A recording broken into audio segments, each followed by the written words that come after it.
Bonjour et bienvenue au GAEC Fournier. Donc c'est une exploitation qui se situe sur la commune de Deun, sur le bord de la rivière du Douctouir.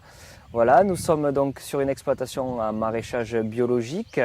Moi je suis installé depuis 2008, le 1er janvier 2008, sur une surface donc, de 2 hectares avec 3000 m² de serre. Et depuis donc 2015, démarrage 2015, l'installation de mon épouse, et donc c'est pour ça que le GAEC a été créé. Et donc nous possédons actuellement 4 hectares avec 5000 m² de serre suite à le rachat d'une structure sur l'Urac, qui était une ancienne pépinière horticole. Nous produisons à peu près une vingtaine de variétés de légumes de saison, voilà, par saison. Notre période privilégiée est vraiment fin été et début d'automne avec donc ce panel de légumes encore d'été et les légumes d'automne qui arrivent. Récolter des courgettes.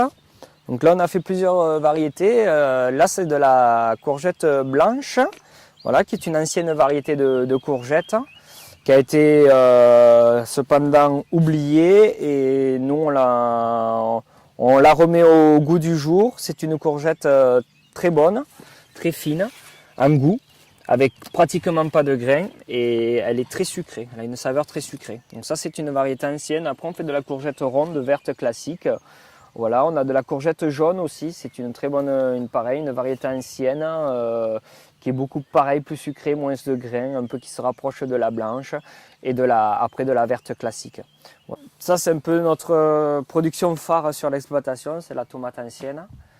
Donc avec de la noire de Crimée, de la jaune, reine d'or, on a de la green zebra, de la tomate ananas, on a aussi de la red zebra, de la rose de Berne et de la cornue des Andes. Nous, en tant qu'agriculteurs bio, on se doit quelque part quand même de préserver toutes ces anciennes variétés qui se perdent petit à petit et on trouve ça bien dommage. Et on est en train de mener une grosse réflexion sur le pays justement des Pyrénées-Cathares pour approvisionner la cuisine centrale de la Roque d'Olme pour essayer de fournir un peu plus de repas aux enfants. Après, ma ferme est certifiée au réseau FRAB, c'est-à-dire à la Fédération Régionale Agriculture Biologique, en tant que ferme témoin.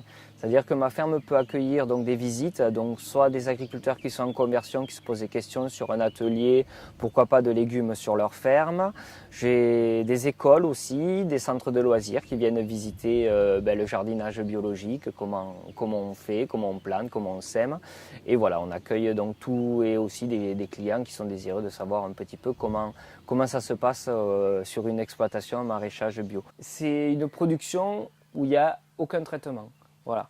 Parce que par rapport à la mise en place des insectes et à la lutte biologique, on ne peut pas se permettre de traiter même avec des choses naturelles. Voilà, que ce soit des purins, des décoctions et tout ça. Donc du coup, je laisse faire les insectes. Par rapport toujours au pays des Pyrénées-Cathares, je trouve très bien le livret qu'ils ont conçu. Ça permet déjà de voir tout le panel des producteurs qu'il y a dans les vallées, rien que dans la vallée du Douctouir et tout autour. Et ça nous a permis aussi d'avoir un peu de com et d'avoir justement des gens qui appellent pour savoir si on faisait de la vente à la ferme, des visites et ça permet que les gens sachent un peu ce qu'il y a autour de chez eux parce qu'on est tous un peu dissimulés les agriculteurs et on ne sait pas forcément les productions que fait chacun. Donc ça c'est quand même intéressant. Vu normalement le projet de l'arrivée des panneaux du pays, on va voir pour peut-être remettre en place ce qu'on avait un peu perdu, une vente à la ferme, certainement le vendredi, pour que voilà, avec les panneaux, les gens puissent arriver sur la ferme et puissent venir peut-être acheter des légumes le vendredi soir. Voilà, ça c'est un projet, mais on y réfléchit très fortement. Voilà.